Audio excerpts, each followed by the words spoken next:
So hello, welcome. Thank you for coming. So grateful to be here at Jentel to take the time to focus on my practice. I am an expressive painter from Washington, D.C., and I very much like to do residencies because I like to feel the place where I am and see how my environment affects my work. And so I'm interested more in what I feel than what I actually see. So I spend a lot of time looking and absorbing and just feeling the environment that I'm in. And so since I've been here, I've taken a lot of walks and I've spent a lot of time outside, and I'm finding myself so peaceful, especially from being at Washington, D.C. right now in this tumultuous, period. Oh, sorry, I just hit something. Oh, I guess my timer.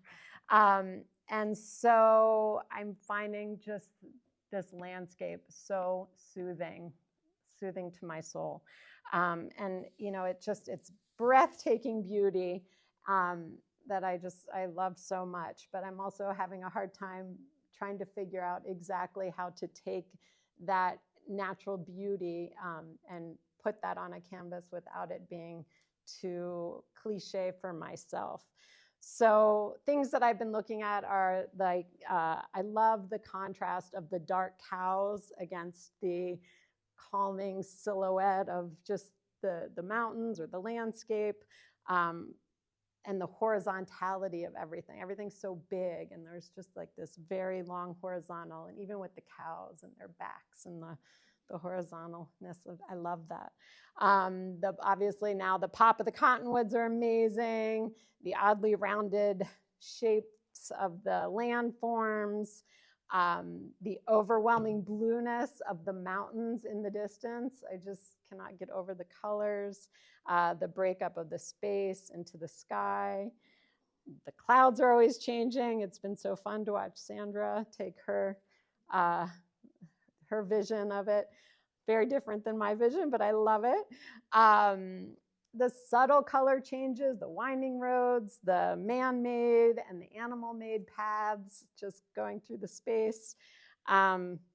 Anyway, just those are all the things that I'm just sort of noticing right now.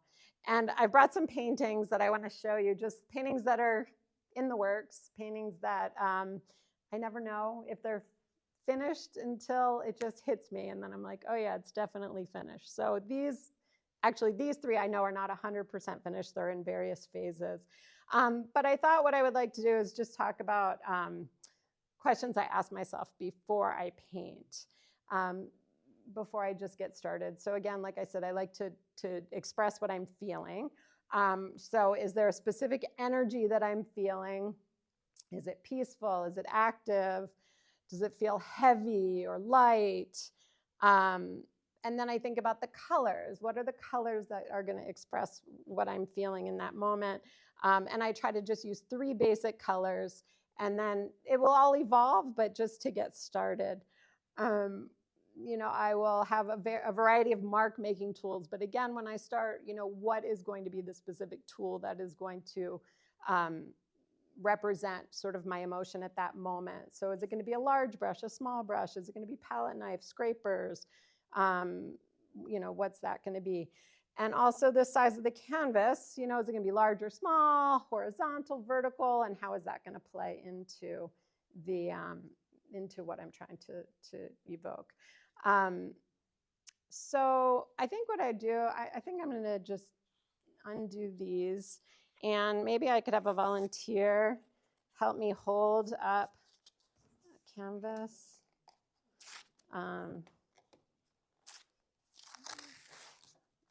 Oh, thanks, Lucas. So let's see.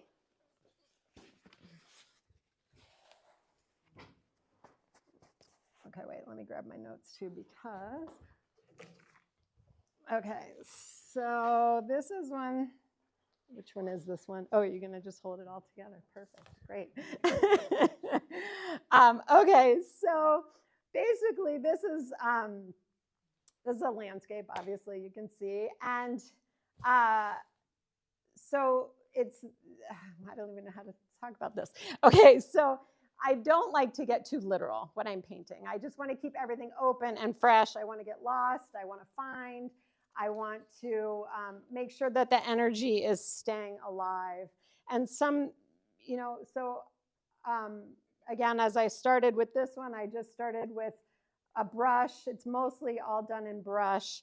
And, putting down different lines and different shapes. And do you guys see any shapes that are popping out? Yeah, cows. Yeah, possibly a barn. What's that? Trees. Yeah. So again, these are things that just keep coming back into my mind as I'm absorbing. And I'm not like, there's no actual moment that I'm trying to capture. I'm just taking all of these different visuals that I have incorporated into my subconscious, and they just come out in my arm, from my head to my hand. And I just like to make a mess and then maybe try to rein it back in. But then sometimes it just gets too tight. So then I want to mess it up again. Oftentimes I'll flip it upside down. If, like this is just too much for me and I need to get rid of that. But sometimes I just have to flip it around to get my eye to stop seeing it and put on another shape, and then something will come out. Okay, I don't have any idea how much time I have, so let's do another one. That's all right. No worries. Okay.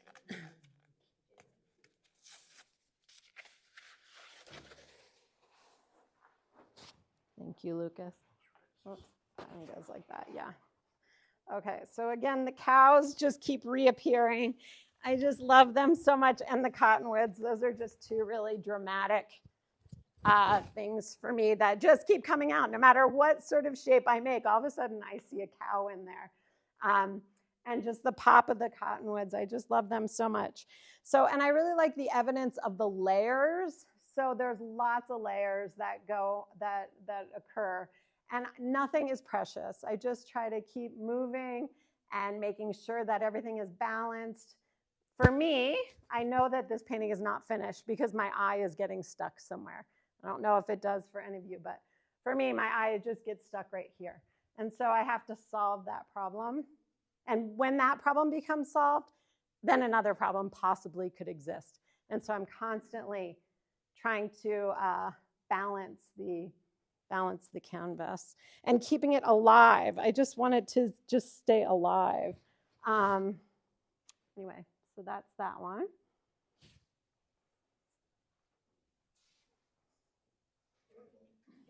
Woo. No, you're fine. You're fine. Okay. And then I have one more. And the last one is definitely closer to finished.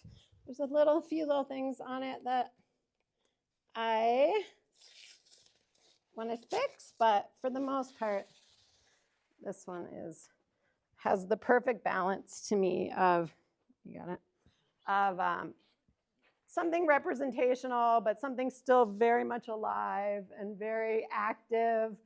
I was out for a walk, and Sarah and I were walking up in the 1,000 Acres and spotted some deer up there. And so before I knew it, all of a sudden I was just making all these marks, and then I happened to see a deer, and I was like, oh my gosh, that's so cool. And so I just brought that to life a little bit more.